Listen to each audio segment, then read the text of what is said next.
welcome everybody. We've got a little over an hour. I have a general slideshow to go through because I know we've got some folks that are new to me at least. So why don't we just start by putting in chat how much you know about redistricting. Are you new to this and really want to learn? Have you been following it a little bit? And I know many of you have been following it for a while, just so we get a sense of who's in the room and how I can direct the conversation a little bit, but also we can ask questions and go in the direction that the group wants to go in. John's brand new. Sarah Jane, yeah, you've been on my list for a while, Sarah Jane. Stephen, you're new and connected with Karen and Snohomish, right? And I'm Cassie, right. And I'm new. Cassie, you're on the phone. You're the yeah. What's your last name? UNDLIN. UNGLIN. Well, welcome. Thank you. Yeah, happy to have you. Always good to have new faces. Linnell, need a refresher. Sure, of course. Thank you for continuing to engage with us, Linnell. Okay, so we've got the full range. So if you know a little bit more, and many of you that know more have heard this talk, but I do want to try to give everyone a baseline for what we are trying to do in redistricting reform, and we'll have plenty of time to ask questions and go deeper into different topics. All right, so Karen, if you would just watch the chat for questions as I go, I'm happy to, you think of it and you need to write it down, that's great. If I see it and it makes sense, I'll answer it right away. If not, we'll do it at the end of the slides. Let's see, I'm going to screen share. Not at my normal setup, so bear with me on the Zoom step. All right, so we are promoting People First Redistricting. It's redistricting reform for legislative and congressional district line making in Washington State. Redistricting, as most of you know, is changing the boundaries of the districts. Every 10 years, we take a census, and then the year after that, once we've got the census numbers nailed down, then every state has a chance to redraw their lines based on population change, based on lots of things. And it goes back to a fundamental principle in our Constitution, our national Constitution, one person, one vote, that if population moves around, if more people move in, right, you have to redraw the line. So redistricting is that process. And redistricting is important because it's where your voting power starts. It is the very beginning of the process where you get to decide who's in what district, right? So who do you get to vote for? And if we have good maps, then you can vote in the person that you want to represent you. And then that person works on issues that you care about. So redistricting is really important, not only for making your voting power count, but it helps you work on any other issue that you care about. And so it's fundamentally important to our representative democracy.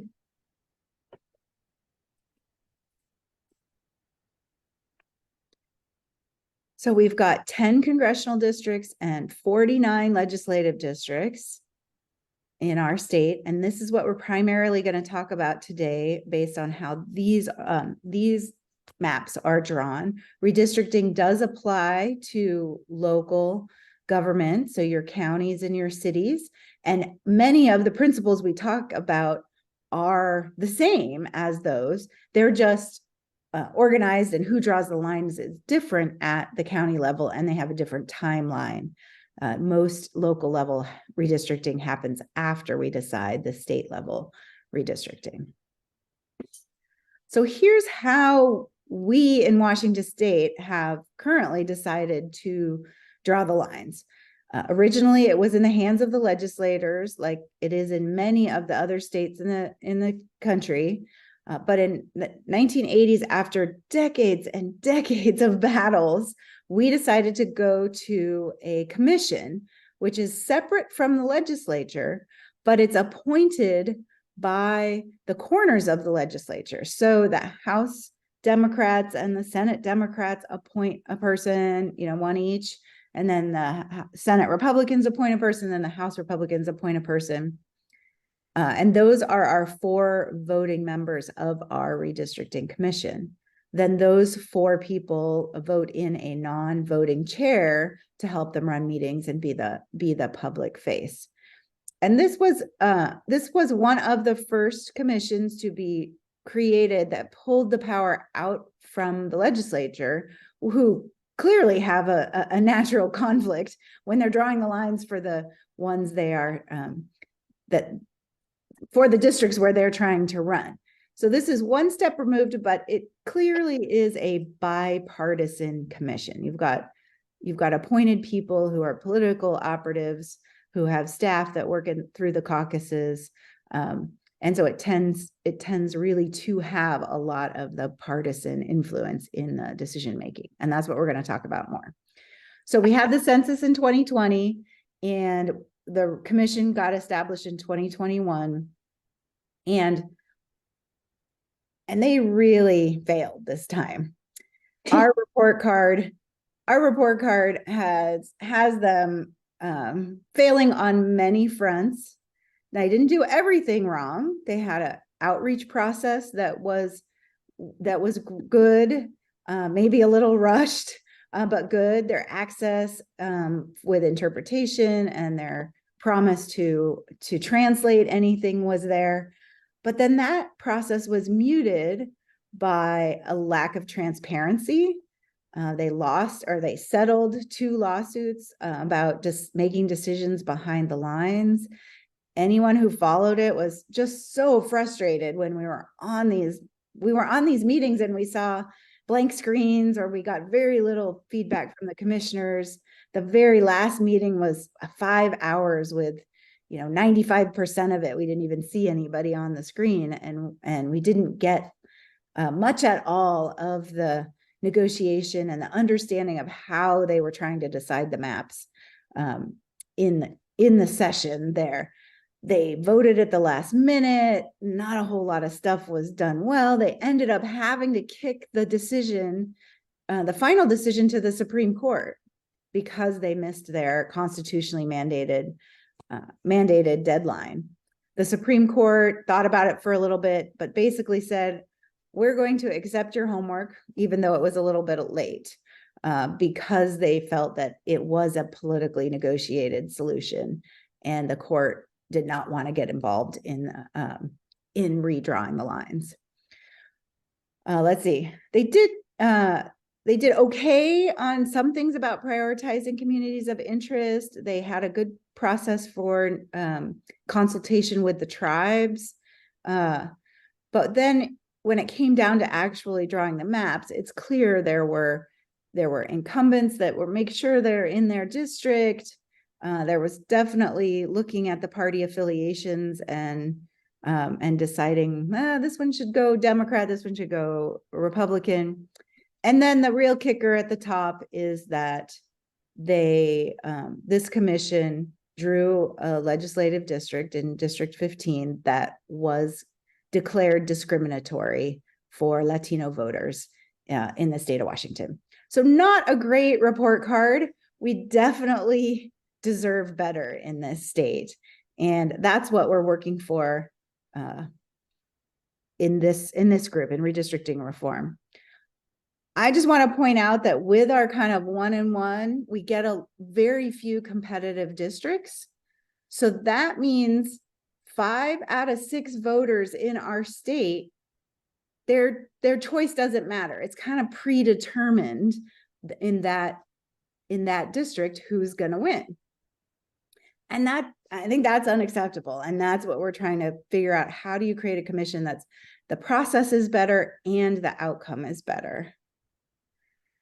So I want to go into detail about the Latino population. So you can see from this population heat map that the majority of the Latino population in Washington is in the Central District. There's a concentration of Latinos. Therefore, the Federal Voting Rights Act declares that we must draw, if possible, a Latino majority district that not only has 50% Latino, but also acts like and can elect the candidates of Latino choice.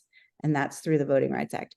So I want to just play you a little video to hear from the people in the Yakima Valley region, so to hear from them themselves. Can you guys hear that music? No. When we think about Oh, did it go? redistricting, I'm wondering if the commission is only going to look at the Yakima Reservation, if they even do that, or are they going to take a look at the Yakima Nation territories as a whole? Our tribal citizens reside throughout central Washington, particularly in the villages, our fishing communities along the Columbia River. Important for the commissioners to also be in conversation with our Yakima Nation Tribal Council and General Council, which I don't think has been formally done. And it makes me think, what do they even know about the Treaty of 1855 with the United States government? Is the commission going to uphold what was shared in that negotiation? Are they going to break apart our land base and our people? I think those are serious questions that they.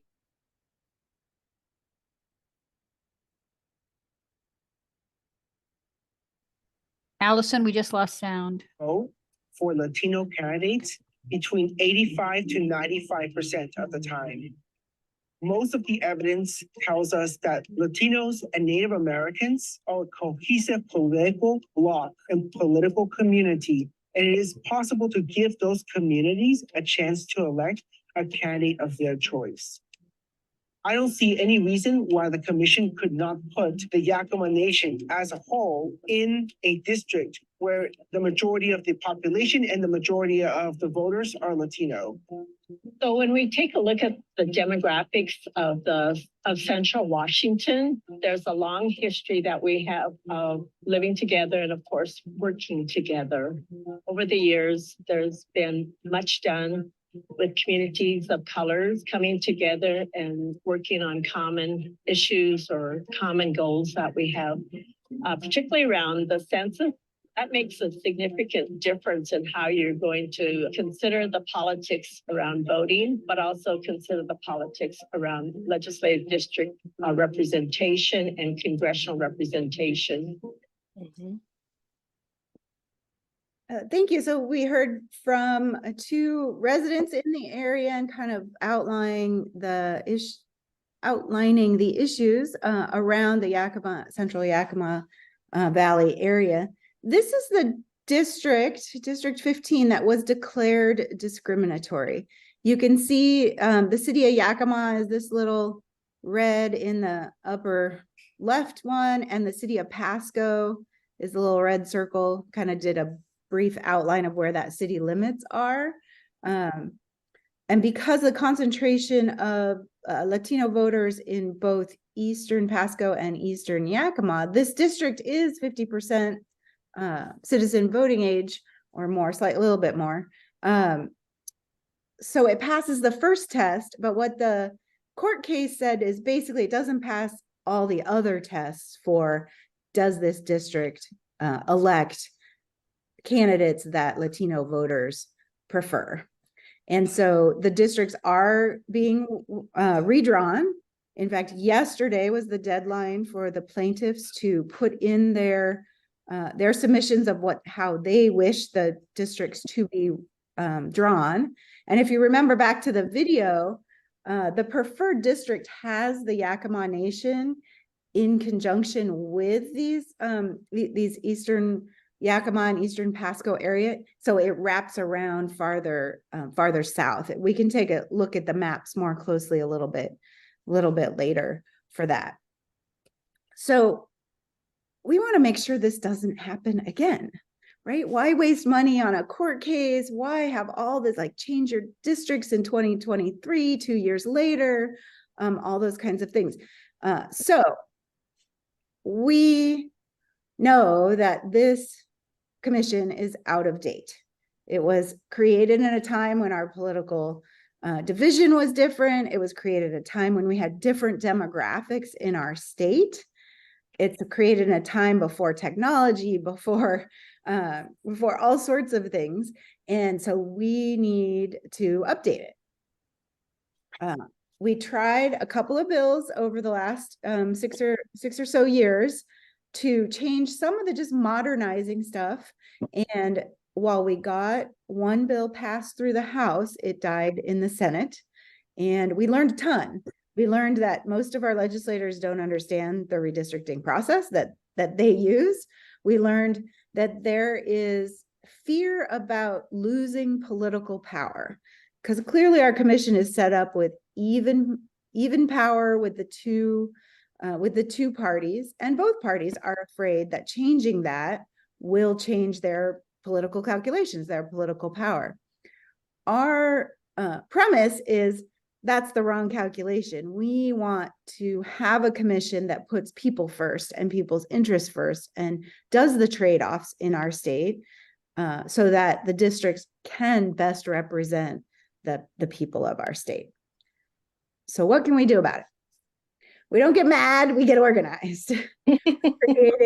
We're creating local teams. We'd love to have a team in each county. We'd love to have a team in each legislative district.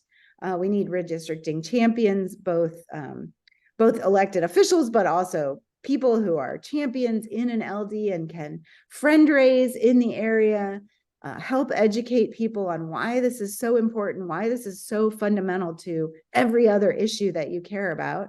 And build an amazing coalition of support of local organizations, statewide organizations, tied into our national organizations. This is a huge campaign at the League of Women Voters national level, the People Powered Fair Maps campaign.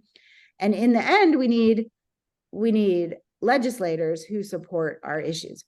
But we're not there yet. We got to build these networks first.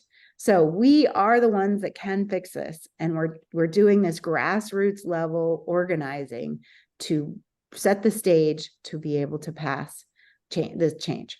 So what are the solutions? That's most people ask that directly, right? So we need a bigger commission. Here's an example of the Michigan Independent Citizens Redistricting Commission. It has more people, meaning more voices. It still has representatives of the parties, but they're not party operatives. Their political preference may swing that way. And then it has equal or more representatives that do not represent the political opinions of the two major parties. And you create a process where in Michigan's case, right, you have to have at least 2 from each of the groups decide. So you create a process where these people have to work together and wrestle through the compromises that will be needed to try to best represent our state. So this is something that the way it could look like. And when we build our coalition, we will start wrestling through the specifics about how you pick these people, what are the rules around which they work, and how they draw the maps. So speaking of that means our redistricting reform has lots of categories of change. The structure that I just showed, that's the fundamental one. And that means we need more people on the commission and we need more representation, and how that looks is something that we're going to have to really dig into and understand how our state best wants to do that. But there's lots of others. We saw lots of trouble because the staff was not able to support the commission in the way that it really should. The staff gets hired late after the commission is appointed. They spend a lot of time on technology, websites, and mapping, and all that kind of thing. And that all could be solved if they were hired earlier, or if there was permanent staff that knew about census data and American Community Survey data and could advise on technology mapping or technology, interface with the community kinds of things. The third one is accountability, right? This is how do we hold those commissioners accountable to the things that we know we want in the maps. We have defined criteria, but they are not ranked. And this allows the commissioners to kind of play whack-a-mole with the types of criteria they're using to get the districts that they want. So when we rank them, we meaning the people in the law, right? Then the accountability is much greater, because we will say, okay, think of communities of interest first. Make sure VRA is abided by in this way, obviously by population, and you define in rank order what those look like, and that defines the process of deciding. It doesn't make map drawing any easier, but it makes the accountability much higher. Transparency is key, right? Nobody trusts a system that you can't tell what's going on. Now we have a representative government because this is really challenging, right? But we want to see a public commission doing its negotiations in public and actually working with the public to ferret out maybe they don't know what's going on in a certain area. Ask the public that, what about that area? How should we draw the lines in the area? We had an example of that from one of the California commissioners, and she was saying that was great. We could call for more information in a certain area, and the next public meeting we had, somebody was there talking about it.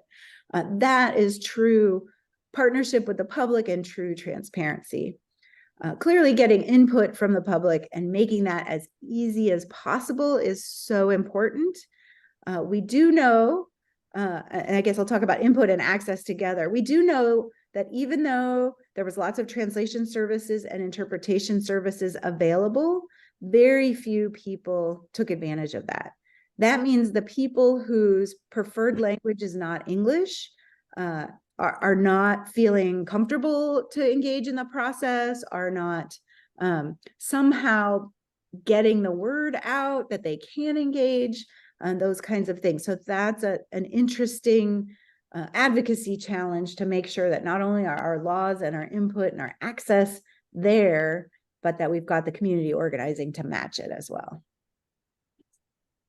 So summarizing, right? These are the 6 different categories of reform that get written into wraparound bills that become laws to make sure the commission does its job the way we want them to. So changing the structure of the commission will require a state constitutional amendment, and this is no easy feat. Our initiative process does not allow us to change the Constitution by people's initiative, so we have to go through the legislature. So that means we have to create this amazing grassroots movement that allows us to identify and push our elected officials so that they will vote for this reform. When we were trying to pass the bills before, I got many times heard from legislators, oh, my constituents don't care about this, right? We can't have that. We have to have legislators who know their constituents care about redistricting reform. And then we need 33 senators and 66 legislators to pass it, at least to say, put it in front of the people for a vote. And then it goes to the next general election, and we need at least 50% of the voters to pass it at the general election. Not an easy feat, not something you do in 1 year or in one legislative session, right? So that's why we're starting now in 2023 to build this movement, to educate folks like you and recruit folks like you to go recruit other folks to do this work. Here's what we've laid out for the simple stages of our campaign to change the redistricting commission. Right now, we're in the purple bin. We're calling this our silo chart, right? We're like grain silos. We're now in the build phase, right? We've got to build a network. We've got to solidify partners. We've got to gain champions. We've got to build all those relationships. We're building out a network of local teams. We have a redistricting task force at the state level that's trying to coordinate and provide resources and information and direction, but we need folks to be working in their local communities to really spread the word. We know that we can't wait to educate the people about what this reform is all about. Then once we feel like we're ready and we're strong enough, then we go to the speak out phase. That's where we're getting media attention. We're having events. We're trying to get specific champions to publicly say they're champions, those kinds of things. I'm really excited for a walk the line event where you might find a district edge in your area and you have a public walk and you educate people as you're walking along the line between two different districts in your area. Seems like a great way to just be out there in public and try to raise awareness of the issue, among many other ways in which you raise the issue. Then once you've got your champions and you've got enough support behind it, you've been working with your coalition to create the specific policy that you want to go try to pass. Then you're in phase 3, where you're in the pass it phase, right? This is your standard legislative lobbying, where you're finding a champion, you're fine-tuning your bills, and you're trying to get it passed. Then you're not done. You have to go into the watchdog phase, right? So even whatever you got passed, now you have to make sure it gets implemented correctly. You work with whoever it is that's setting it up, and then you activate people to participate in the process, because it's going to be such a great process. Everybody's going to want to be involved. So simple 4 phases to lay out, not easy. This is a marathon, not a sprint. But it's great to have that long-term trajectory. So I just want to talk about the build phase that we're in now and the network of people that we're trying to connect to us. And what's cool about redistricting is really there's something for everyone in it. Of course, the protect democracy folks, right? Voting access, voting rights. Let's make this voting system we have the best we know how. And there's room and importance for people who work in the social justice equity field, right? Because this is all about everyone having a voice, and we need those organizations and those people engaged. Effective and efficient government folks, right? We can't do this sloppily. We have to do it really neatly and well. And then any of your local organizations that want their area to have a voice, not be split up in 3 legislative districts, trying to get whatever issue theirs passed, they should be involved in this so that we can work together to make the system better and have more voice for everybody. So strong coalition, strong network is key. The second thing we're doing in this phase is we're going to do a statewide public opinion survey. And we've got a survey company lined up and we're fundraising, but this is going to be the baseline by which we measure the appetite for reform. And then we can do another survey later and say, look how much we've moved the needle. Look, legislators, we do have the folks that care about it. It also is going to be a guide for our messaging. How do we target certain groups, meaning the groups of people that we think are likely to support this effort, and what kind of language persuades them. And that'll be really important information for all of us when we get this information back from this survey. I want to say one point about all the other make democracy work reforms that the League works on. Many of you have heard that term, make democracy work. It's an overall National League campaign, and redistricting is one of the key pillars of that. But that doesn't mean we don't care about the other ones. We care very deeply about all the other election reforms that make this system work well. We want your vote to count, and we want it to count from the very beginning to the very end, right? So we're very supportive, and we're working on ways to connect the advocacy, the networks of all the reforms, whether you're passionate about ranked choice voting and multi-member districts, whether you're trying to get money out of politics kind of reform, whether you want the national popular vote or you want other access and voting rights kinds of things. Those are all crucial to get equitable representation and full civic participation in our system. And that's the ultimate goal. And redistricting is a key, a good redistricting commission and a process we can all believe in is key to making the whole thing work well. So your action items away from here is to join a local area team. I'll put up a list in a little bit. Create events in the area to educate folks you know. Maybe it's inviting 3 friends for tea, right? And saying, here's what I know. What do you know? What could we read or what could we find out about to understand this better and really support this reform better? And then rally your own networks, right? Your own community organizations, whatever communities you're involved in. Maybe there are communities you're not involved in yet, but you'd like to be.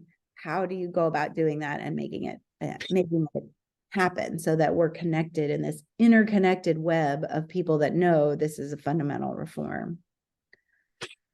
So here's the list of people who've signed up to be team leaders in certain areas. I will take a screenshot of everybody who's in this session so that we know we've got you connected. But go ahead and reach out to the team lead in the area. If you don't see your area here, then contact me, of course, and we'll try to get something going. And I will point you to where this list is on the web too. Here is a key link. I've created this folder in the Google Drive called Redistricting Stuff, and it's for local area teams to begin to have a place for resources from the state redistricting reform task force. There is a Excel sheet in there with all the local contacts, if anyone needs them. There's going to be everything from marketing things to presentations that you can use to other ideas, and we'll roll those out as we get them made and as we know what's going on. So messaging. Right now we did frequently asked questions. There's a shortcut to the frequently asked questions one. Familiarize yourself with the answers to those. Figure out how you can answer those in your own words. And that's a great start for getting going with this kind of work. Okay, so reform only works if we participate. That's why I love this marathon. This is a Seattle Marathon picture. We got to all get involved. We got to all do our little part, right? It's not, nobody has to do the big tasks. They can just do what they can do. And that's what we want. But the more of us participate, the more successful it will be. So I will stop there and take any questions. I have a question. Yeah. How do you wrote the counties down, and I'm in King County, and you have 3 different King County ones.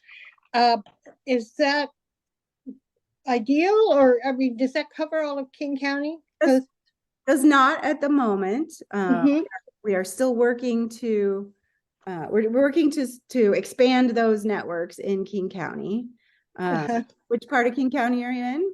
I'm in, and I'm new here. I moved back in August, so I'm not sure of all the lines, but I'm on Queen Anne. Okay.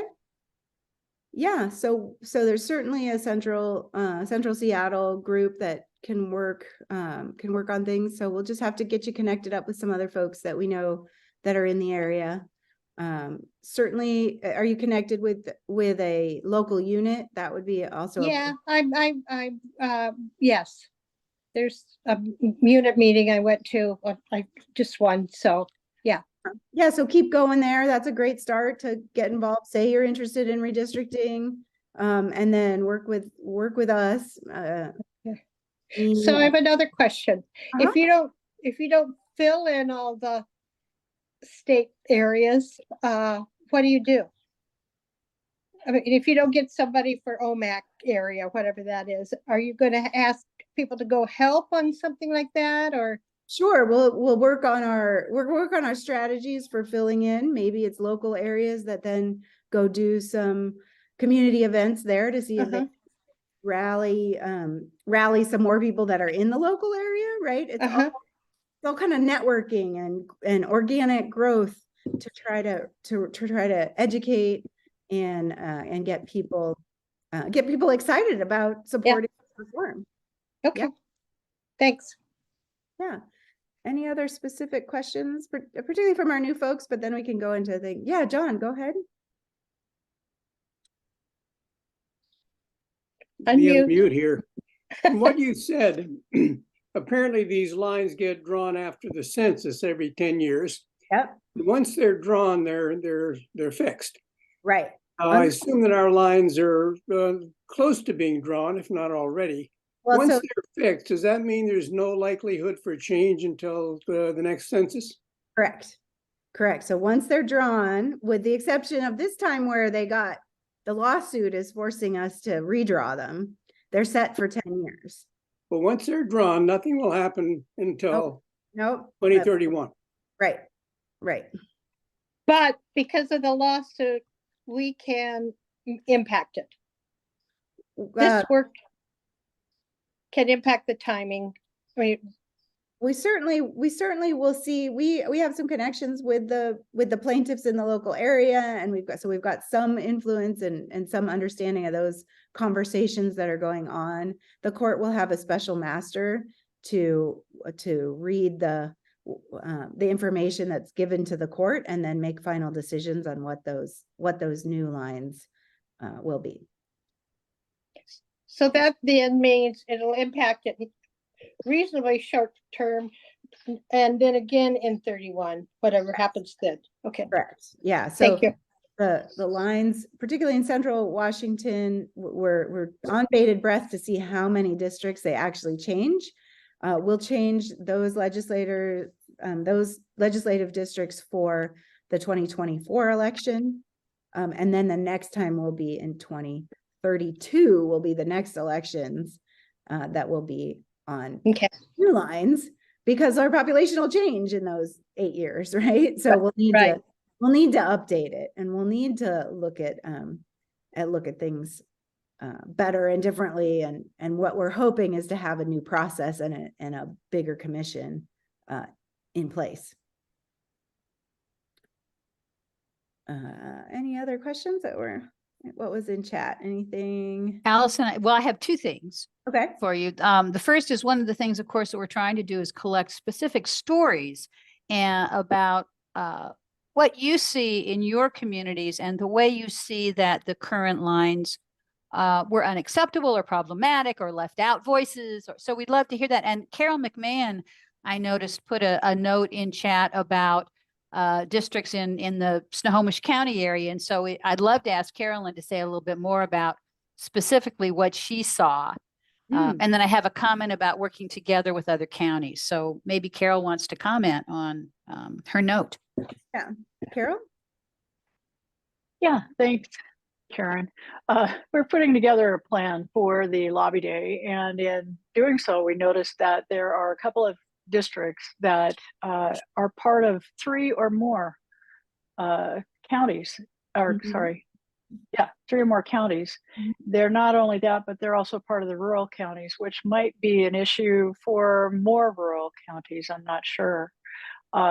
But it makes it really hard to find not just volunteers, but I have to imagine it's got to be extremely difficult for not only representatives to reach their constituents, but also for the constituents to participate and be engaged and elevate their concerns and see what they need done, get done. So Yeah, I think that there's been a lot of scraps that were thrown together at the end to try and make it work. And we're seeing the fallout of that. One of the ways I think it would be great to help demonstrate it is that walk that you talked about. I saw something like that either on TikTok or YouTube, and I don't know if it was Michigan or Wisconsin, but somebody ran like 30 feet and they went through three different Districts. districts. And I think, we probably have a couple of areas within those groups in Snohomish County that are the same. We might try doing something like that. Yeah, I think we can be clever that way to highlight some of the impacts of the lines. We know that as someone who did the league's map drawing process, I was the culmination of trying to put a statewide solution together based on what all our local leagues had ferreted out about the interests. It's challenging, right? The rural versus urban needs and structure, and not cracking a city into multiple districts, but yet including rural areas in an appropriate way is really challenging to do. And it takes a lot of thoughtfulness. And I think when you kind of wrestle for the partisan interest, it doesn't leave much time to do the nonpartisan things correctly. I have a slide about the Underwood community along the Columbia River.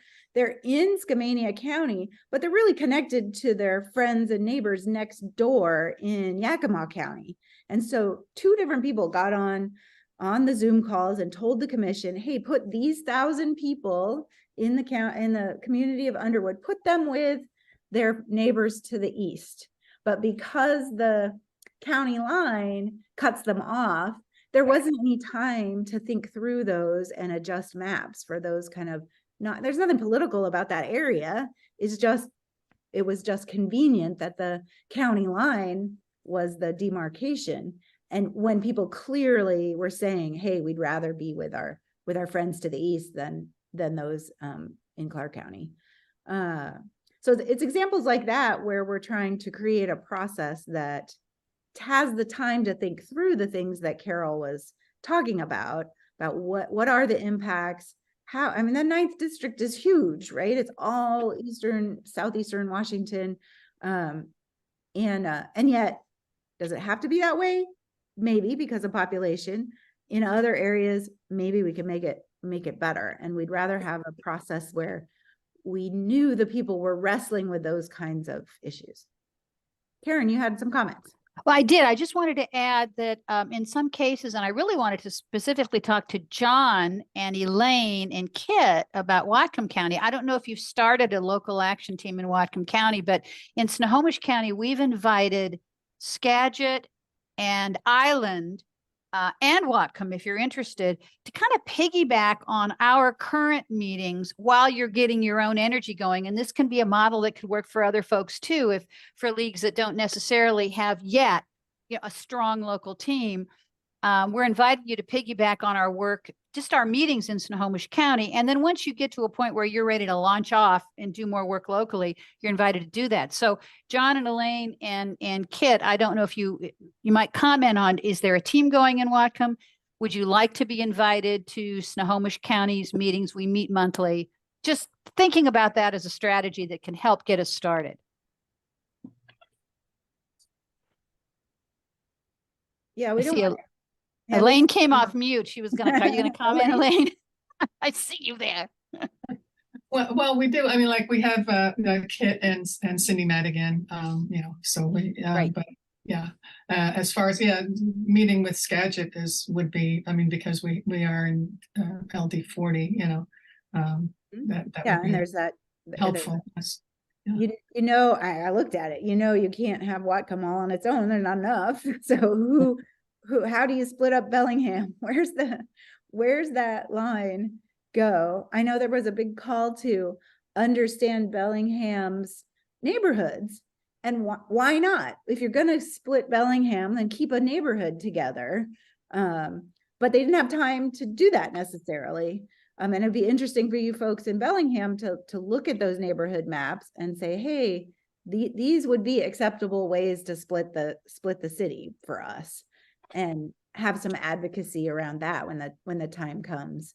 But the only way we're gonna get to that level of responsiveness is if we've got a commission that's asking for that, as opposed to saying, oh, well, we're just going to keep this district so it's politically this way and this district so it's politically that way.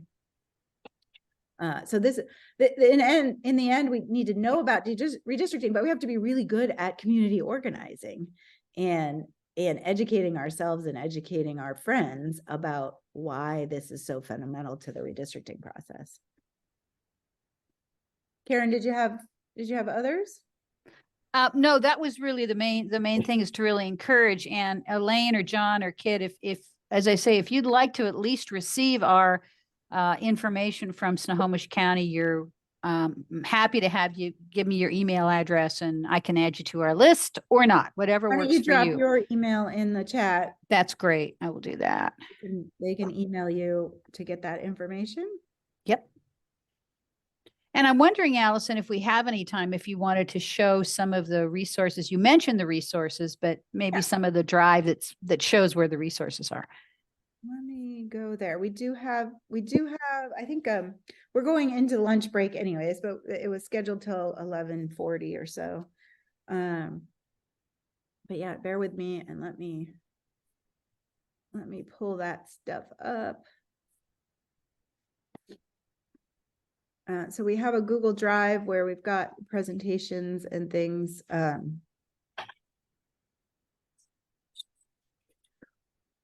So if you go to the redistricting stuff link, so teeny URL is kind of my link shortcut go-to place to just try to make it easier for people to not have to save the email, just to kind of remember what that is. Let me screen share that.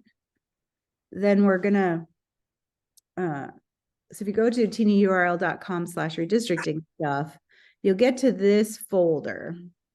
And you can see here, sometimes you'll have, I think for the most part it'll work with anything. Sometimes it's easier if you have a Gmail account and then you're on your Gmail, your Chrome, your Gmail profile. And that makes it a little bit easier, but everybody should, it's set so everybody who has a link can get to it. I've tried to set up some basic folders where we'll drop things.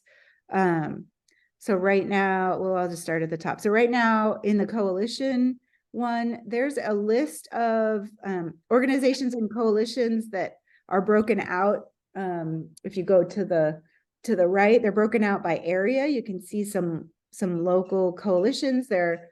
I mean, not local coalition, local organizations that are part of the Community Alliance coalition, that if you need ideas of who to reach out to, that's a great place to start.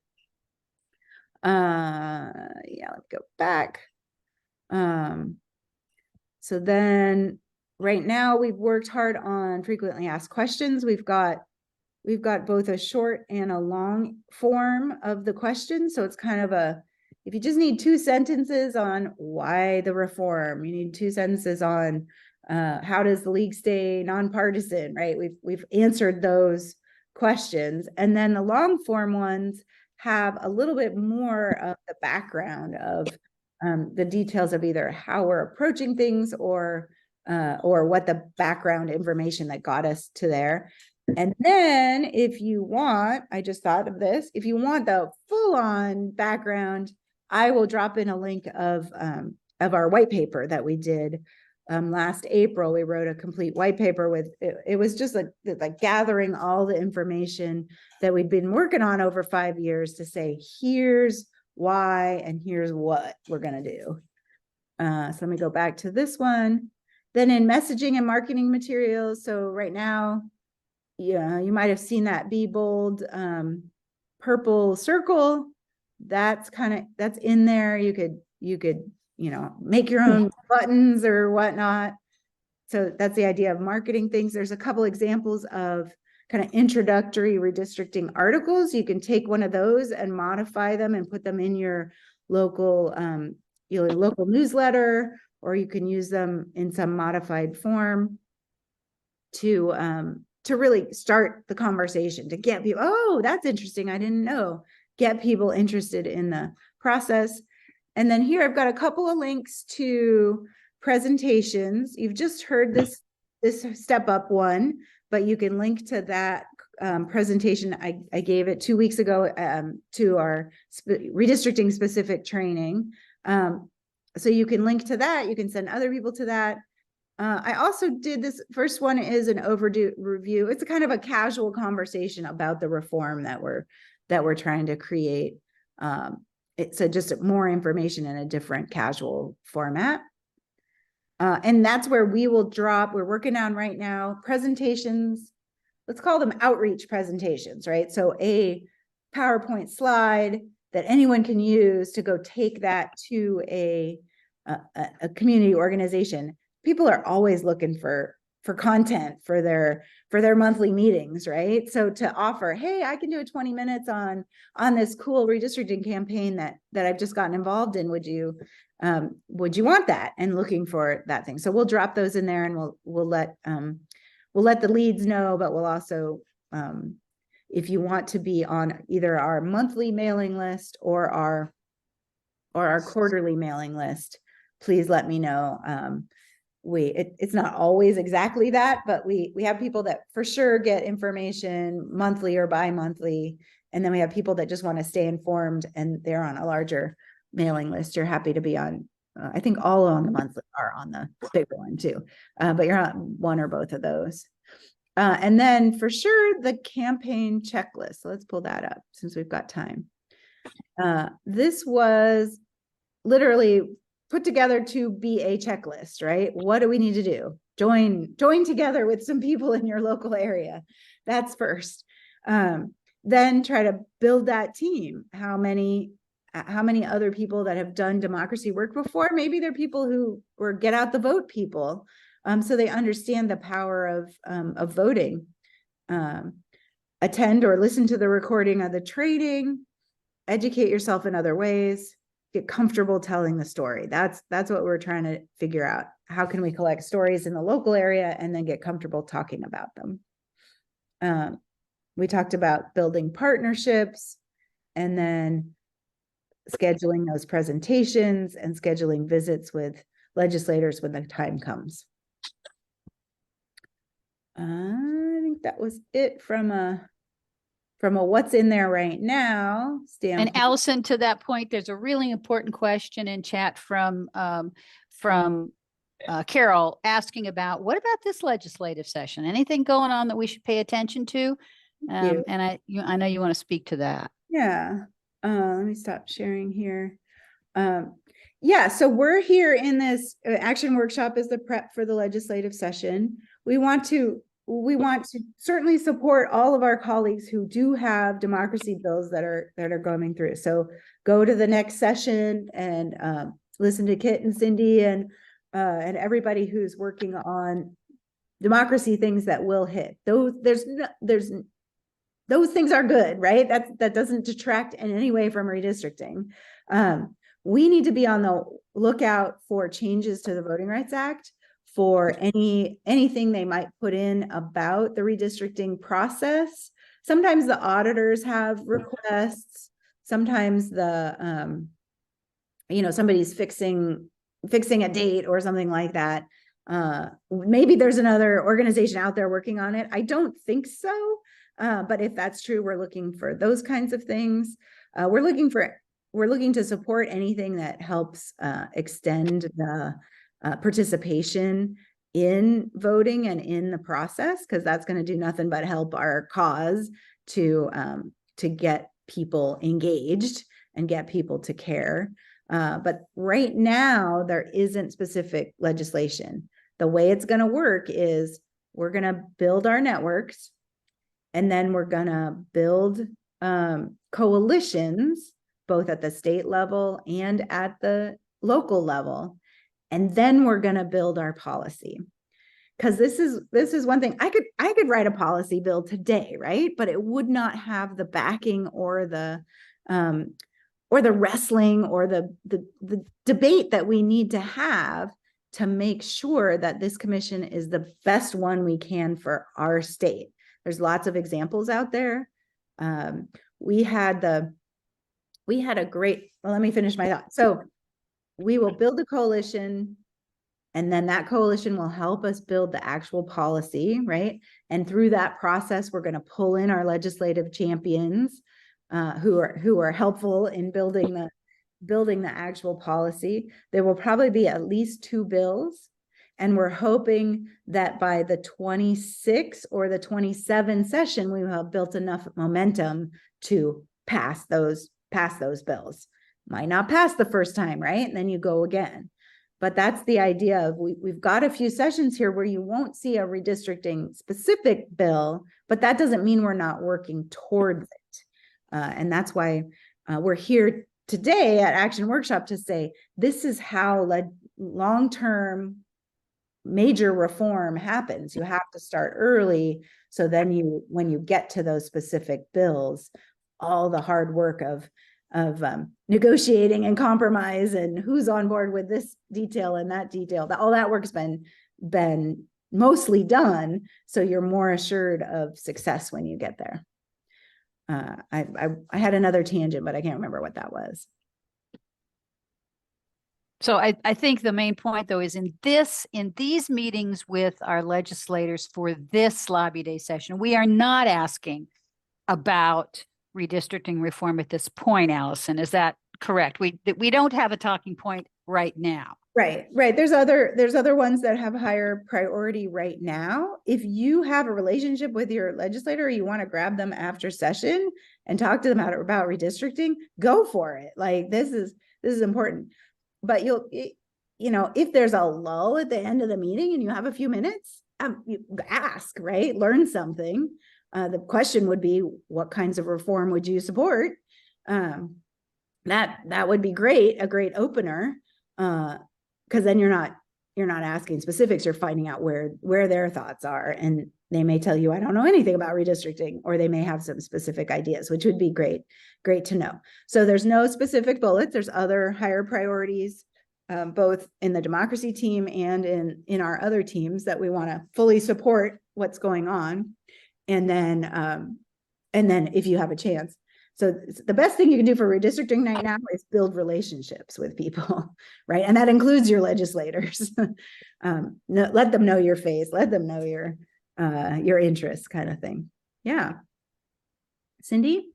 Yeah, I just wanted to add to that is that also candidates, anybody running for office, should be having that conversation with them as well. Yeah. And I think we're going to do a little bit more when we get closer to candidate forum time for the 2024 elections to really have a redistricting question ready and waiting, and see if we can get that out to really, but we'll be 6 months down the line in terms of our coalition building and really get that up. So absolutely. Thank you, Cindy. We want to find candidates that support the issue, right? That would be great if they go in already and already convinced. And we, even if it's, I support reform in general, that's great. We'll work with them to understand the specifics. Yeah.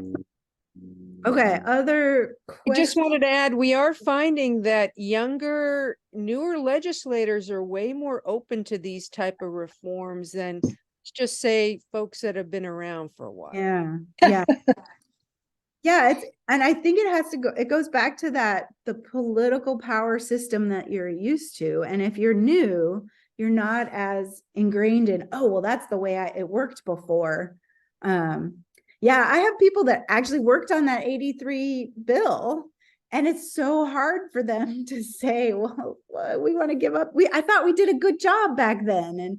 And the answer is yes, for the time. Now we've got to move off that session because our state has changed, the technology has changed, and all the things that have changed. That's the greatness of our our governmental system, is that it can change with the times as needed.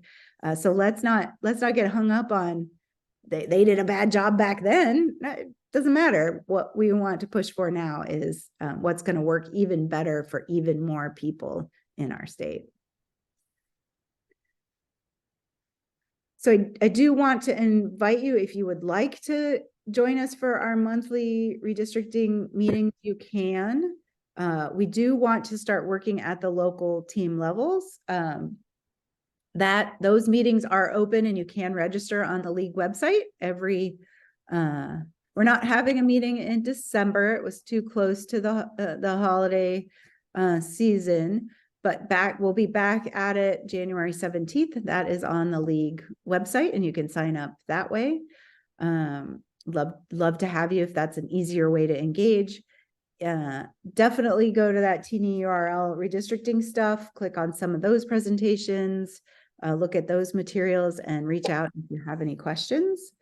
We'll probably be doing some updates here when we find out what's happening at the lawsuit and the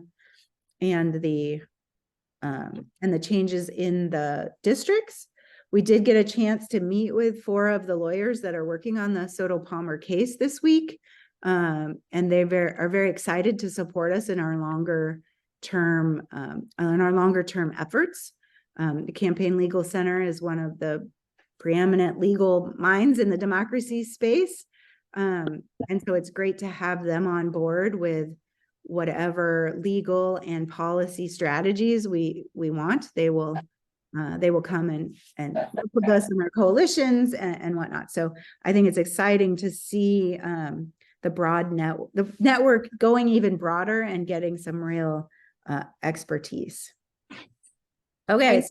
We're almost out of time. I wanted to mention there's an event in Yakima next Saturday around electoral justice. So if anybody's in the Yakima area and want to attend that, I know several league members in that area will be attending. So I just wanted to mention that. All right. Well, thank you so much. Be bold, think people first redistricting, and connect up with your local areas. And we'll see you next time.